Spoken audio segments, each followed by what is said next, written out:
To know whether or not students will perform better at the standardized test after completing a preparatory class, a group of 65 students are given a test before and then again after having gone through the training. So we want to test this claim at 5% level of significance. This is an example of a pair test because the same people are being given a pre-test, then they go through a training, and then they're giving a post-test. We are not comparing two different groups. One has been trained and the other one has not been trained. These are same individuals. This makes it a pair test. And pair tests, by and large, are stronger tests when we are looking for differences. So when you're doing this, the hypothesis is just only about the mean difference, nothing else.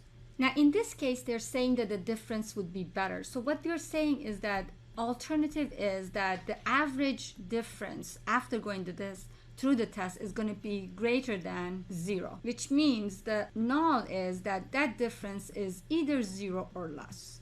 So we're going to test this at 5% level of significance. So let's see how we would do this differently using Excel data analysis. So here we are, and these are the test scores when the students went through pre-training and after training. So each student has a score that is before they went through the training and after they have gone through training. So we're going to test these values, the ones that are in column B and column C. So we'll go to data, we'll go to data analysis, just like before. However, this time, we're going to scroll down and look for the t-test paired 2 samples for means. So not the one that's been using before. So this is the one that we will use, the paired 2 sample for means. So click OK. The rest of it is going to look very similar to what we were doing before. Input for variable 1 is in column B. This is before, and this is the after test scores, variable 2. I'm going to mention that I have a label, and then here I'm going to put a 0. Now, I could have also given you a value here to test. I could have said the test scores goes up at least by 10 points, and that's what you would have put here. Alpha is 0.05. I'm going to output range here. Click here, and then I'm going to put it somewhere here.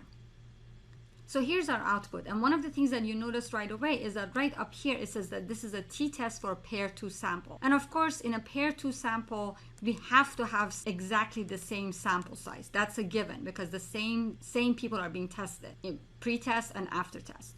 So now we can say whether or not we have the same test scores or not. So in our problem, we had said that it would be greater than 0, which means this was a one-tail test. So we're going to focus on the one-tail test. And that is right here. And this value is extremely small, definitely smaller than 0.05.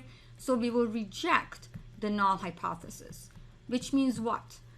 Our null hypothesis was that the difference would be less than or 0. We will accept the fact that based on our data, the training seems to increase the test scores for these students. Once again, we can use the information that we have here to even give what is the confidence interval for the differences in the mean. So looking at the equation for the confidence interval, first of all, I need to find out what is the difference that I see in the means right now. And that's relatively simple. I'm going to find the difference in the mean by taking post-training minus pre-training. Again, it doesn't really make a difference, but I like to talk about how much we expect the test score to go up. It would be easier to communicate here. Then we have the t-value.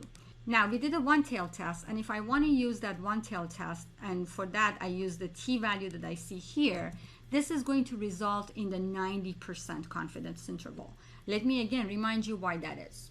For a one-tail test, the entire 5% is on one tail, and this is a value of 1.669, which is what you see right here.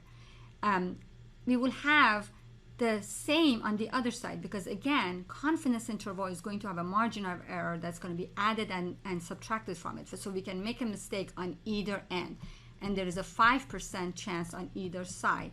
So if these are 5%, the confidence interval that you're coming up with is going to be a 90% confidence interval. So this t-value, this t of alpha over 2 is going to be for 90% confidence interval. Now, then the equation asks for standard deviation of the differences. And that part we cannot get from the output directly. I'm going to have to calculate this, and that's what I'm going to do. So let's go back to our data, which is right here. I'm going to create a column here called differences. And the differences is just going to be this simply for each student. What was the difference between their score before and after? So it's the difference between pre-training minus post-training. Again, it will not make a difference which one you subtract from which, because we're going to use this column for finding out the standard deviation of the differences. So it doesn't make a difference. So then now that you have it for one, just put your cursor in the corner. When you see the plus sign, double click and the entire thing will be picked up. To find the standard deviation for the values that you see in this column, column D is what we want, standard deviation of the differences. Then it's simply standard deviation dot S, which we have been using all along, of the values you see from here all the way to the 65th student, close the parentheses and press return. So the standard deviation of differences here is 111.58. Now that I have this, I can calculate the margin of error. Margin of error is equal to t-value times, as you can see in the formula that you have, standard deviation of differences divided by square root of sample size. And in this case, you can pick either one of the ones that says 65. That's all we need. And once I write all of it out, I will find out that the margin of error is 23.1. So now I can come up with the lower bound and upper bound of the confidence interval. So the lower bound is the mean difference minus margin of error, and the upper bound is the mean difference plus the margin of error. What you see here is your 90% confidence interval of the differences.